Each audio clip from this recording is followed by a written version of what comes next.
Halo sobat penyatir, jadi ini adalah rudal ABM ataupun anti ballistic missile. Tuh, besar, panjang, tapi kok warna putih bang, bukan hitam.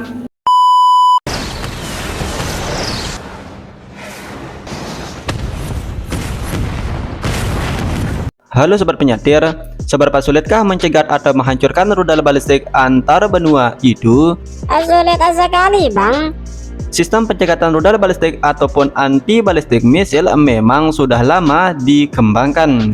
Sebagai contoh, ini adalah rudal pencegat ataupun anti balistik misil berbasis laut Rem 161 standar misil 3 Blok 1 milik UASAM yang dikembangkan pada tahun 1985. Kemudian, standar misil 3 Blok 1A pertama kali diuji coba pada tahun 2002.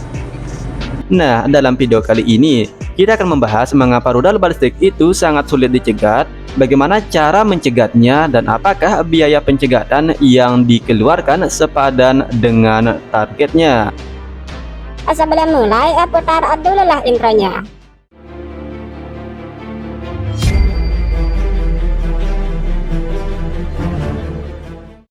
Kenapa ICBM sulit dicegat? Rudal balistik antar benua memiliki keunggulan utama, yakni kecepatannya yang sangat tinggi. Kecepatan adalah kunci utama. Rudal balistik antar benua mampu melesat mencapai 18 kali kecepatan suara. Bahkan mencapai 20 hingga 25 kali kecepatan suara ketika sudah melepaskan hulu ledak ataupun MIRV ke arah targetnya. Tentu, untuk melacak, mengidentifikasi, dan memandu rudal ke objek yang bergerak sangat cepat sulit sekali. ICBM atau rudal balistik antar benua, karena kecepatannya, maka waktu yang ditempuh pun untuk mencapai targetnya semakin berkurang. Hal ini mengakibatkan sistem anti balistik misil harus bekerja lebih keras untuk mendeteksi sedini mungkin rudal balistik yang diluncurkan oleh lawan. Selain itu, karena ICBM diluncurkan dari jarak yang sangat jauh, ia harus terbang sangat tinggi bahkan keluar dari atmosfer bumi untuk bisa menjangkau target yang sangat jauh. Rudal balistik antar benua yang terbang sangat tinggi lebih sulit dicegat daripada rudal balistik taktis atau jarak pendek yang umumnya terbang pada ketinggian rendah. Rendah di sini masih berkisar puluhan kilometer ya. Untuk mengecoh sistem anti balistik misil atau rudal pencegatnya, ICBM terbaru juga dilengkapi dengan kemampuan manuver ekstrim sehingga membuatnya semakin sulit untuk dicegat. Kemampuannya membawa beberapa hulu ledak nuklir atau MIRV juga membuat sistem ABM bisa kewalahan atau jenuh. MIRV yang dibawa ini juga membawa beberapa hulu ledak nuklir atau palsu yang disebut dengan decoy untuk memancing atau membuat habis rudal pencegat dari sistem ABM milik lawan. Tentu, biaya rudal ABM ini sangat mahal sekali. Sebagai contoh, ini adalah rudal ABM berbasis laut Rem 161 standar misil 3 yang dipegang oleh penyatir ya. Dibanderol dengan harga 9 hingga 25 juta US dollar per unitnya. Kalau dirupiahin segini ya, akan lumayan gagal mencapai sasaran namun buat negara lain jadi kebangkrutan. Bagaimana cara mencegat ICBM? Program pencegatan rudal balistik pertama kali dikembangkan sesaat munculnya rudal balistik itu sendiri. Amerika Serikat menempatkan senjata anti pesawat 90 mm di Inggris untuk membendung rudal jelajah V1 dan rudal balistik V2 Jerman selama Perang Dunia Kedua. Berakhirnya Perang Dunia Kedua menimbulkan perang dingin antara Amerika Serikat dengan pihak Uni Soviet untuk berlomba-lomba menciptakan rudal balistik antar benua. Selain itu, mereka juga mengembangkan sistem pencegatan yang dikenal dengan anti balistik misil. Uni Soviet berhasil menguji coba dan menembak jatuh ICBM pertama kali dalam sejarah pada tahun 1961. Rudal pencegat V1000 mampu mencegat rudal balistik aktif pada ketinggian 25 km. Kemudian diikuti oleh Amerika Serikat yang berhasil menguji dan menghancurkan hulu ledak nuklir aktif pada tahun 1962. Kedua negara tersebut sama-sama menggunakan pencegat berhulu ledak nuklir yang sangat berbahaya dan dapat menimbulkan masalah serius bagi atmosfer bumi. Secara gampangnya, ada 3 kesempatan untuk mencegat rudal balistik antar benua, yaitu 1. Pada masa booster ataupun dorongan awal, 2. Pada masa penerbangan menengah atau mid-core phase, dan pada fase re-entry atau ketika hulu ledak nuklir masuk kembali ke atmosfer bumi. Semakin awal mampu dideteksi apalagi mampu mencegatnya, maka semakin besar pula peluang keberhasilannya. Kemudian, ada beberapa cara untuk mencegat ICBM. Bisa menggunakan energi kinetik, ledakan fragmentasi, dan yang paling Mengerikan. adalah menggunakan hulu ledak nuklir. Anti-balistik misil dapat diluncurkan dari darat, diluncurkan dari pesawat tempur, dan diluncurkan dari kapal perang. Nah, dari sekian banyaknya anti-balistik misil ini, kita akan membahas anti-balistik misil berbasis laut milik UASAM, yakni RIM 161 standar misil 3 yang dipegang oleh penyatir ya.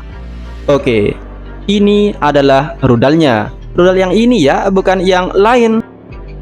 Rudal ini memiliki panjang 6,55 meter, diameter 34,3 cm, varian yang dipegang oleh penyatir ya, dan lebar sayap ataupun sirip 1,57 meter, dan berbobot maksimum 1,5 ton. Oke, sebelum lanjut, mari kita bahas bagian-bagian dari rudal ini. Oke, ini adalah rudal ABM ataupun anti balistik misil RIM 161 standar misil 3 blok 1. Ini adalah varian awal. Kita mulai dengan bagian-bagian dari anti balistik misil ataupun standar misil 3 ini. Yang pertama, yang paling bawah ini adalah Mach 72 booster ataupun pendorong Mach 72. Kemudian di sini antara sambungan fin dan rudalnya disebut dengan SCS ataupun Surface Control System. Kemudian ini ada sirip kemudi. Kemudian di sini ada sambungan juga ya, Tir. Ini adalah booster Mach 104 DTRM atau Dual Thrust Rocket Motor atau pendorong roket tahap kedua. Kemudian ada dorsal fin atau sirip dorsal. Terserah kalian mau menyebutnya apa, boleh-boleh saja. Kemudian ada staging assembly atau sambungan antara booster nomor 2 dengan nomor 3. Dan ini dia. Booster nomor 3 dinamakan dengan Mach 136 TSRM atau Third Stage Rocket Motor. Singkatnya, roket ataupun pendorong tahap ketiga. Kemudian di dalam ini ada yang namanya kinetic warhead. Dan yang terakhir, pada ujung ini dinamakan dengan nose cone atau ujung rudal yang lancip boy. Pasti ini kesukaan Jenderal Aladin bang. Oke, mari kita mulai dengan cara kerja anti balistik misil standar misil 3 ini. Kita mulai ya. Pertama, sistem Aegis Combat System ataupun radar INSPY pada kapal perang akan melacak entah itu rudal balistik dari Korea Utara, dari mana, terserah. Dia akan terlacak. Setelah dinyatakan apakah itu berbahaya, maka rudal pencegat ini akan diluncurkan. Tahap pertama, booster Mach 72 akan mendorong rudal ini keluar dari dari sistem VLS Mach 41 mencapai kecepatan Mach 8,8 atau 8 kali kecepatan suara mencapai ketinggian tertentu. Setelah itu, setelah booster ini habis, maka ia akan terlepas. Lepas ya. Nah, setelah lepas, booster ini akan hancur biar nggak kena orang di bawahnya. Setelah booster Mach 72 ini terlepas, maka booster tahap kedua atau Mach 104 DTRM atau Dual Thrust Rocket Motor akan menyala. Dia akan terdorong untuk mencari target ataupun ICBM. Setelah booster tahap kedua ini habis, maka booster tahap ketiga atau Mach 136 TSRM atau Third Stage Rocket Motor akan terbakar. Dan di sini di staging assembly ini akan terlepas. Setelah itu, Mach 136 TSRM ini di dalamnya ada apa ya? Ada panduannya. Dia akan memandu untuk mencari target ataupun ICBM di luar angkasa. Ya, di dalamnya ini ada kinetic warhead. Dan di sini adalah ujung rudalnya ataupun nose cone. Gunanya adalah untuk melindungi rudal ini ketika melesat dengan kecepatan yang sangat tinggi. Sebagai contoh, apa ya? Misalnya, ini adalah target ataupun ICBM. Nah, di dalamnya ini akan memancarkan apa ya? Sinyal. Kemudian target ini akan memantulkannya kembali. Setelah itu kinetic warhead ini akan melacak titik mana ataupun titik yang paling rentan dari target ini dan menabrakkan dirinya. Hancur. Kinetik ataupun energi kinetik yang dibawa oleh warhead ini berkisar 130 megajoule atau setara dengan 31 kg TNT, woi. Oke, salah ter. Jadi sudah cukup untuk menghancurkan target ataupun ICBM di luar angkasa. By the way, rudal ini mampu melesat mencapai kecepatan maksimum Mach 8,8 untuk varian standar misil 3 Blok 1A ataupun B yang dipegang oleh penyatir ya, dan mencapai Mach 13,2 untuk varian standar misil 3 Blok 2A dan di atasnya.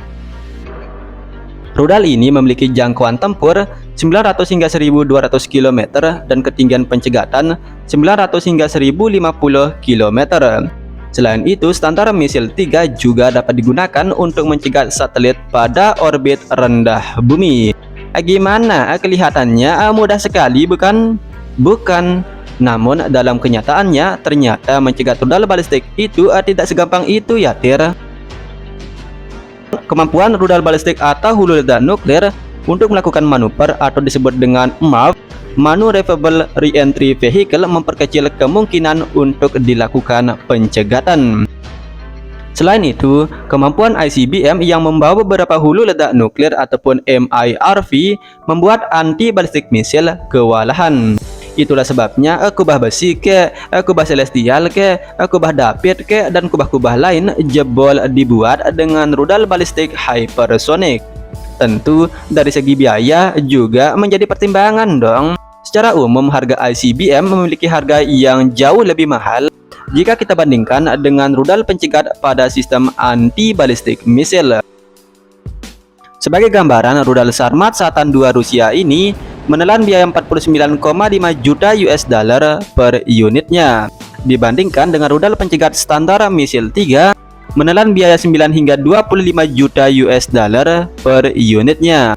Tentu jika ia mampu mencegat ICBM Sarmat Satan II masih worth it lah. Namun karena rudal balistik Sarmat Satan II mampu membawa hingga 16 hulu ledak nuklir MIRV, membuat harga pencegatannya menjadi sangat mahal. Itu pun kalau berhasil, kalau enggak ya pesta jamur, Bang. Menurut laporan Departemen Pertahanan Amerika Serikat, diperlukan 3 hingga 4 rudal pencegat untuk probabilitas keberhasilan mencapai 90% untuk satu target ICBM. Mahal sekali, bukan? Namun karena taruhannya adalah aset penting dan masyarakat, tentu ya masih sebanding dong. Untuk itulah mari kita berdoa dan berharap semoga saja tidak akan pernah terjadi yang namanya perang nuklir. Yang punya ABM aja enggak menjamin, bos, apalagi negara kita, woi. Jadi buat kalian yang dukung pihak ini buat luncurin nuklir pihak itu enggak segampang itu ya, Tir. Oke, terima kasih sudah menonton video ini, dan seperti biasa, itu rudalmu kan, Min, kok besar sekali, tapi kok putih. salam penyatir handal. Hancur.